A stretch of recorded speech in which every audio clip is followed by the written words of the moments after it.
और उत्तरकाशी में टनल में फंसे 41 मजदूरों को निकालने के लिए युद्ध स्तर पर रेस्क्यू ऑपरेशन जारी है। पाइप के अंदर बिना ऑक्सीजन के काम कर चुके हैं प्रवीण और बलिंदर ने अपनी जान पर खेलकर मजदूरों को निकालने का प्रण लिया है। तो जैसे कि बात भी हो रही थी कि एक्सपर्ट्स बुलाए गए हैं मैनुअल खुदाई के लिए। 41 मजदूरों को निकालने के लिए युद्ध स्तर पर रेस्क्यू ऑपरेशन चला। जैसा कि हमारे सहयोगी अजीत भी बता रहे थे कि हर एक रणनीति पर काम किया जा रहा है। पाइप के अंदर बिना ऑक्सीजन के काम कर चुके प्रवीण और बलिंदर को लगाया गया है हॉरिजॉन्टल खुदाई के लिए। उन्होंने प्रण भी लिया है कि अपनी जान पर खेलकर मजदूरों को बाहर निकालेंगे।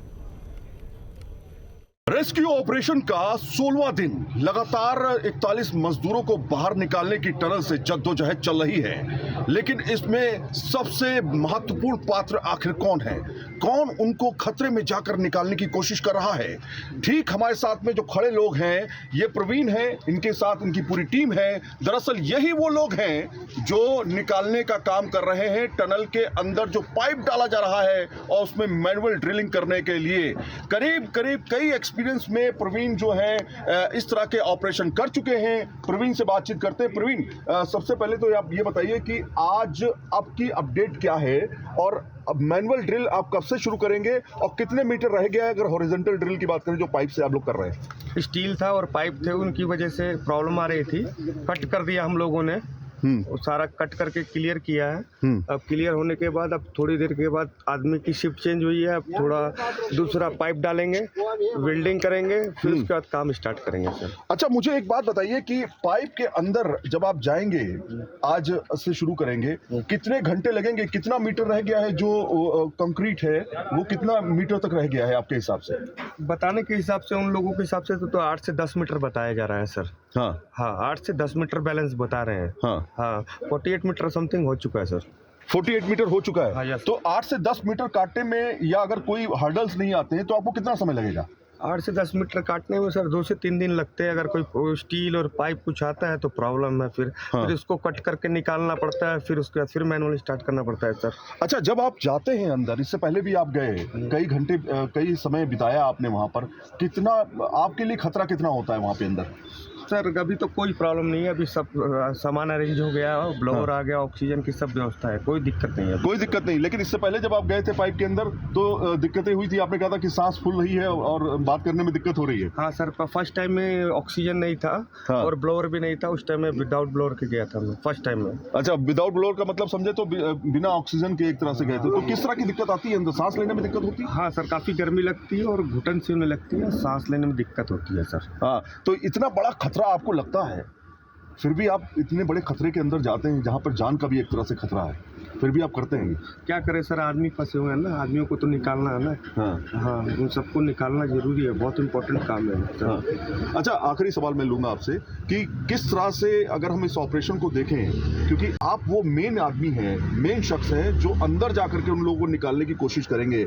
आज भी 3 बजे अगर हम शुरू करते हैं तो 3 से कितनी देर तक? 36 घंटे में ऑपरेशन पूरा हो जाएगा? हाँ सर, अगर 3-4 बजे तक हमारा काम स्टार्ट हो जाएगा तो 2-3 दिन में हमारा काम सक्सेस हो जाएगा ये। अच्छा, तो 1 घंटे में कितने लोग जाते हैं? अगर क्या पाइप के अंदर जाना फिर निकलना, फिर जाना फिर निकलना होगा ऐसा? नहीं सर, हमारा ऐसा होता है जैसे काम के हिसाब से प्लानिंग होती है, उस हिसाब से जाते हैं। जैसे मैं और ये बलिंदर यादव है, दोनों हम जाते हैं, देखते हैं, उस वर्क को पूरा करके फिर रिटर्न आते हैं। अच्छा, अब मिलाते हैं आपको बलिंदर से। आपने प्रवीण से बात कर ली है, बलिंदर से बात करते हैं। बलिंदर, कितना मुश्किल होता है ये ऑपरेशन को अंजाम देना? थोड़ा सा इधर आ जाइए। मुश्किल तो बहुत लगता है सर, लेकिन इतना आदमी सब फंसा हुआ है। हम लोग भी दिल्ली से आ चुके हैं उन लोगों को निकालने के लिए। इसके चलते हम लोग मतलब जितना भी हम लोग का कष्ट हो रहा है वो कष्ट से उन लोग को निकालने की कोशिश कर रहे हैं। बलिंदर, इससे पहले इस तरह के ऑपरेशन किए हैं आपने, रेस्क्यू ऑपरेशन? हाँ, बहुत किए हैं सर। अच्छा, तो आज जो आप करेंगे, आपका क्या टास्क रहेगा इसमें? क्या काम करेंगे उसमें? अभी तो जो करना था वो करके आ गए। अभी तो मशीन चालू कराना है। अभी मशीन हम लोग रेस्ट करने के लिए आए हैं। अभी वो शिफ्ट चेंज हुआ, उसके बाद फिर जाना तुम पड़ेगा। कुल मिलाकर के निकाल के रहेंगे, सारे मजदूरों को सुरक्षित निकाल के रहेंगे। ये वो दो शख्स हैं जो असल में काम कर रहे हैं, ग्राउंड जीरो पर असल में काम कर रहे हैं, क्योंकि इनकी ही बदौलत अगर पाइप के अंदर कटिंग और मैनुअल ड्रिलिंग ये सारा जो काम कर रहे हैं यही लोग कर रहे हैं। तो कुल मिलाकर के ये दो जाबाज हैं एक तरह से, जो बचा कर निकाल के लेके आएंगे, निकालेंगे ना? यस सर, बिल्कुल। तो इस तरह से काम चल रहा है। योद्धा ये भी हैं, लगातार इन्होंने कोशिश की है, अंदर जाके अपनी जान को खतरे में डाल करके मजदूरों को निकालने की कोशिश की है। और उत्तरकाशी टनल के बाहर महादेव की दिखी आकृति, सिलक्यारा टनल के मुख्य द्वार पर दिखी आकृति, बाबा बौखनाथ मंदिर के पीछे बनी महादेव की आकृति, पानी के स्रोत से महादेव की आकृति आकर्षण का केंद्र बनी हुई। ये तस्वीर आप देखिए किस तरह से सिलक्यारा टनल पर महादेव की आकृति बनी हुई है, जो कि चर्चा का विषय बना हुआ है। तो उत्तरकाशी टनल के बाहर महादेव की यह आकृति दिखी है, सिलक्यारा टनल के मुख्य द्वार पर यह महादेव की आकृति दिखी है। और बाबा बौखनाथ मंदिर के पीछे जो आप येलो कलर का देख रहे हैं वो बाबा बौखनाथ का मंदिर है, जिससे पहले हटा दिया गया था जब सुरंग का निर्माण शुरू किया गया था, लेकिन उसके बाद जब आपदा आई फिर से बाबा बौखनाथ का मंदिर पूरे विधि विधान के साथ में स्थापित किया गया और उसी के पीछे महादेव की ये आकृति बनी हुई है। पानी के स्रोत से महादेव की यह आकृति आकर्षण का केंद्र भी बनी हुई है, चर्चा का विषय बनी हुई है।